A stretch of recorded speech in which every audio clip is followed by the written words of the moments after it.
How about we talk about the Constitution a little bit as applies to current events?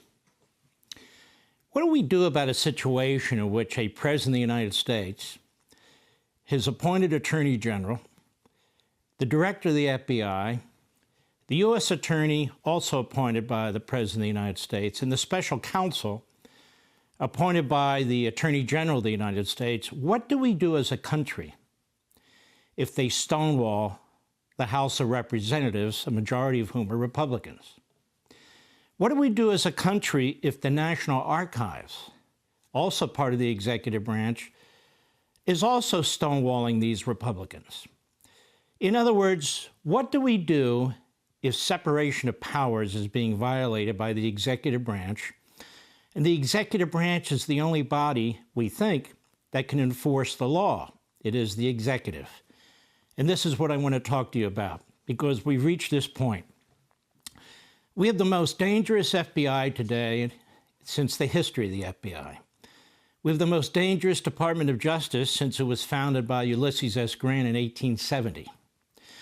We have the most dangerous Attorney General since George Washington handpicked an Attorney General in 1795.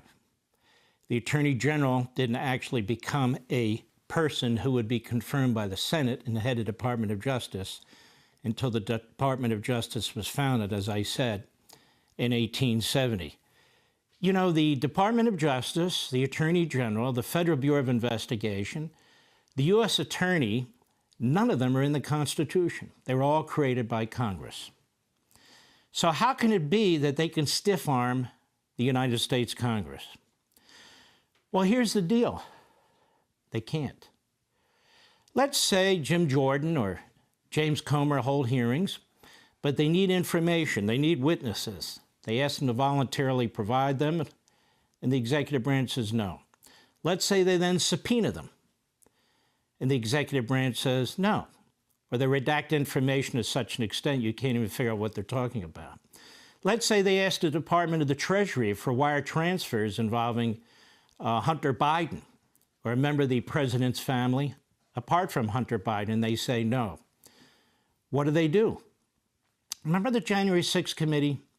The January 6th committee benefited from the fact that the Attorney General, the U.S. Attorney, were on their side, same party. They benefited from the fact that Christopher Wray was bending over backwards to accommodate them and the Democrats. And they benefited from the fact that the head of the executive branch was plenary power, Joe Biden, is a Democrat. And so they used the FBI, the Department of Justice, the U.S. Attorney's Office, and all the rest to go after Republicans, whether they're state legislators or state legislatures that are Republican, whether they're pro-lifers who are Republican, whether they're people who were merely parading and quote-unquote trespassing on the Capitol grounds. They went after them too. Obviously, they're going after former President Trump. Can you name any Democrats that they've targeted? Is it the Democrats are angels? No, it's not. And so we have a House that wants to do an investigation, consider the Biden family, that a special counsel should be doing, but the Attorney General refuses to appoint in the case of their finances and foreign dealings. Well, I've looked into this very, very carefully, ladies and gentlemen. The House of Representatives, the Republicans, need to preserve their authority under the Constitution. It's called self-preservation. That's the legal phrase, self-preservation. The Republican House has to preserve separation of powers and has to preserve our governmental system. There's supposed to be a balance, a negotiation. You sort of work things out, one branch with another. But if another branch is corrupt in the sense that they're using the law against their political opponents, and they're corrupt in the sense that they basically dare you to do anything about it because they're not going to enforce it on the executive side, you have to act. Or the House of Representatives and Congress more broadly will seek to be the power that they need to be in this triumvirate government, or this three-part government. So what can they do? Well, we have a history. So we look at our history, and history didn't begin yesterday. History began when the nation was founded. Congress has an implied or inherent power to hold individuals or entities in contempt, just as the judiciary has an implied power of review. Again, judicial review is not in the Constitution. These departments and these offices I mentioned, they're not in the Constitution. But Congress has the power to legislate, to pass budgets, spending bills, borrow. Congress has a lot of power. And if it cannot enforce that power, then it has no power. Even the Supreme Court has recognized this. So if Congress is being reasonable, they're asking for information to go over classified information that was taken, say, by Biden and others. If they want to look at, the Supreme Court has said the tax returns of a former president, presumably they can look at the tax returns, the S corporations of a sitting president. And by the way, of the former Speaker of the House and Supreme Court justices as well. Supreme Court opened the door to that. If they want to look at how the Federal Bureau of Investigation is functioning, which is a very, very important matter given the fact that we've now learned that they've been monitoring American citizens and censoring the distribution of information on these social outlets, among other things, and given the way they conduct themselves with these SWAT teams and so many other reasons to look in the FBI is not free to just blow off our elected representatives. And neither is the Attorney General of the United States, who has targeted parents, who has targeted pro-lifers, who has targeted Republican legislatures, who's targeted a former president, and all the rest of it. So they have to have the power to act. These are extraordinarily dangerous times, grave times. And so the Republicans in the House have pulled together committees, they've asked for information, they've asked for witnesses, and they need to enforce it. Now, here's what they do. If this can't get worked out, they look at this inherent implied contempt power that I talked about. This has been upheld by the Supreme Court in the past on the rare occasion it's been used and the rare occasion the court has ruled. It hasn't been used since the 1930s. It was used earlier in our history when we did not have a Department of Justice. And what it basically means is, for instance, the House, or the Senate, but the House in this case, can hold an individual in contempt. They vote in the relevant committee, let's say the Judiciary Committee, it comes to the floor for a vote, and then the House has to vote it up or down. You would hope the Republicans would vote it up, that it's important enough, but we do have a few stragglers out there who are desperate to be liked by CNN, the Washington Post, and the New York Times, and they seem to put that ahead of country. Well, that's unacceptable in a case like this. We're talking about separation of powers, a real battle. And I can assure you, if the shoe were on the other foot, the Democrats would be very quick to pull the trigger. And so then, let's say the House of Representatives votes to hold the person in contempt, and it's referred to the U.S. Attorney's Office, and they blow it off. Do you remember when that happened before? It happened with Eric Holder when he was Attorney General of the United States on Fast and Furious, remember?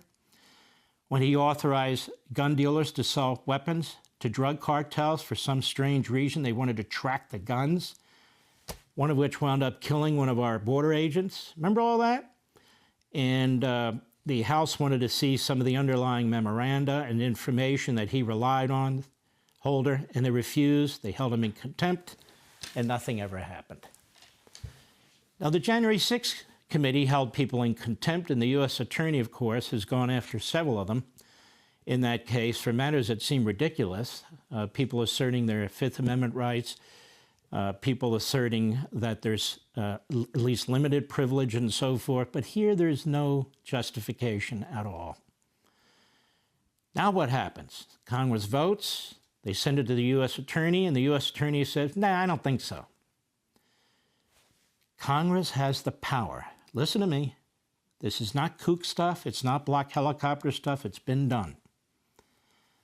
Dust off the law. Congress has the power to send the sergeant of arms to secure that individual. That is, to arrest the individual. The executive branch plays no role. And they actually have the authority to take the individual and jail the individual for a period of time. Now, there are due process rights and so forth, but not nearly as extensive as when you're talking about criminally charging somebody, because they're not being criminally charged with anything. They're being held in contempt of the House of Representatives. And that individual can have a hearing, an open hearing, in front of a committee, let's say the Judiciary Committee.